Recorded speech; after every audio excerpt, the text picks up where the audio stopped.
Mes chers élèves, comme vous voyez ici, c'est la page de garde de l'unité 7, enfants et parents en scène. C'est clair?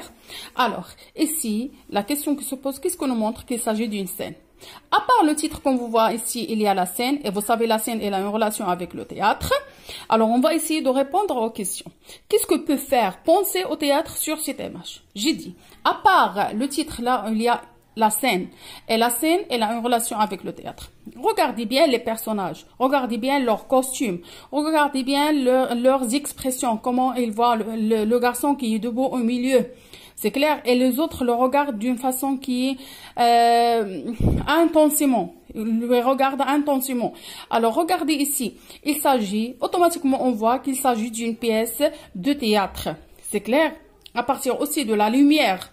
Le personnage principal, il est debout sur la table, il est en train de parler en levant le bras et les autres le regardent intensément. C'est clair?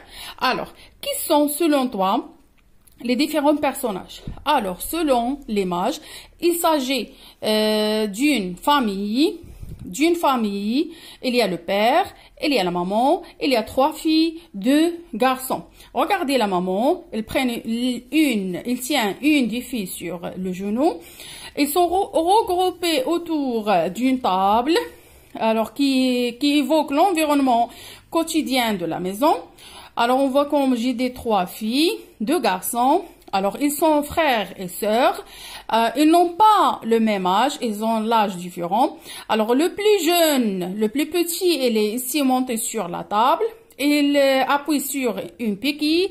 Alors, on voit qu'il est malade. Alors, ça, c'est la description des images. Alors, ici, as-tu déjà assisté à une pièce de théâtre? C'est à vous de répondre à cette question. Après, on va passer à l'objectif de cette unité. Dans cette unité, tu vas, alors, ou bien on va lire des scènes de théâtre, écrire une scène d'opposition, jouer une scène de théâtre. Alors, on a 3 objectifs. Lire des scènes de théâtre, écrire une scène d'opposition et jouer une pièce de théâtre. Alors, c'est ce qu'on va faire, Inch'Allah Rahim, pendant cette unité. Alors, maintenant, on passe au premier texte de l'unité 7. Dis papa. Alors, comme vous voyez ici, il y a le texte se compose à côté de chaque texte, il y a 3 images. La première image, la deuxième et la troisième. Alors, la première question que je demande, qu'est-ce que vous voyez sur les images? Alors, on commence par la première image. Il y a un homme et un garçon.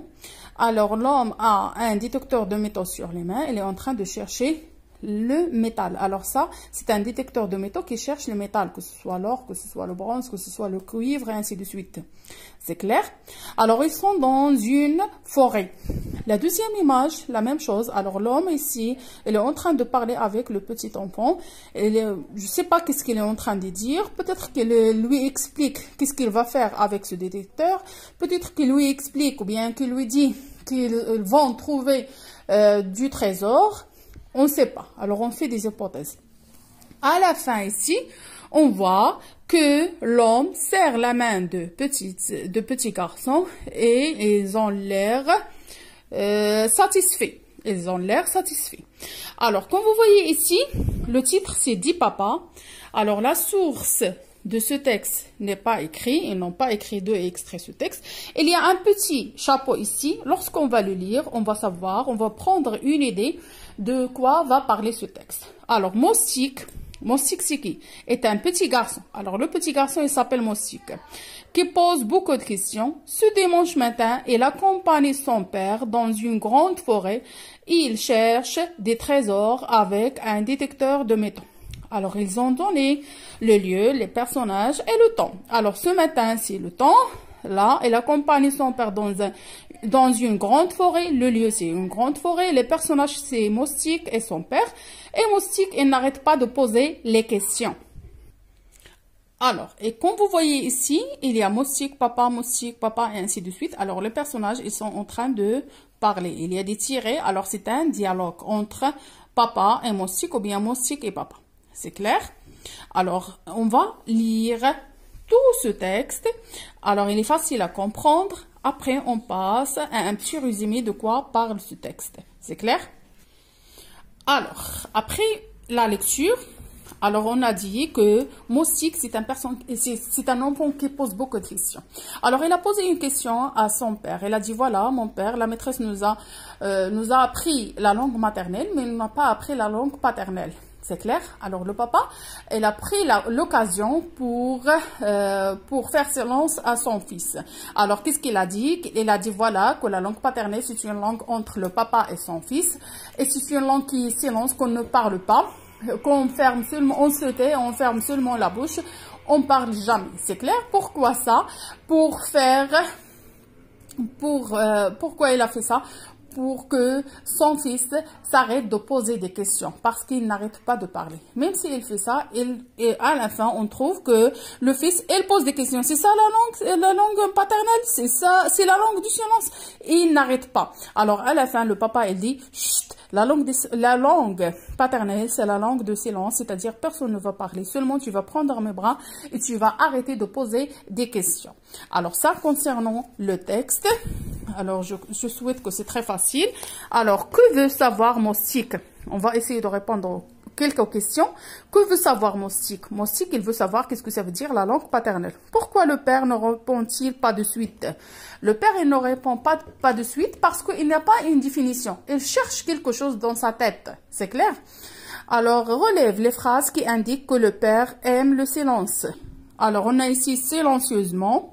Papa a dit silencieusement. Oui, tout simplement, on peut tenir la main si tu veux, on peut fermer, mais le plus important, c'est de se taire. C'est clair? Alors, le plus important, c'est de se taire. On reste tous les deux tranquilles, en silence. C'est bon? En silence. Alors, le papa, il répète silencieusement en silence plusieurs fois dans le texte. Alors, Mossik comprend-il facilement les réponses de son père? Relève les phrases qu'il indique. Oui, alors la réponse c'est non. Regardez ici. Alors, c'est ça la langue paternelle? C'est la langue du silence. À chaque fois, il répète la même question. Alors, il a une difficulté de savoir ou bien de comprendre les réponses de son père. Alors, comme j'ai dit, Mossik ne comprend pas toujours les réponses. C'est pourquoi il pose des questions dans des phrases interrogatives. À chaque fois, il pose des questions. Qui reprennent souvent le nom de son père. Alors, lorsque le papa il pose des questions, ou bien il dit une phrase, qu'est-ce qu'il fait? Qu'est-ce qu'il fait le Mossik? Il prend les mots de son père et il repose la question. C'est clair? Par exemple, il a dit, voilà, aîné, ça veut dire quoi? Inné, ça veut dire quoi? Voilà, ici. Parce que le papa, il a dit, c'est une langue innée. Alors, il pose la question, inné, ça veut dire quoi? Alors ici, ça veut dire qu'il est en toi, dans ton cœur. Alors, elle répond la bonne question. Une langue dans ton cœur? Alors, ça montre que Mossik a une difficulté de comprendre les paroles de son père. Alors, ça concernant la lecture, la page 102.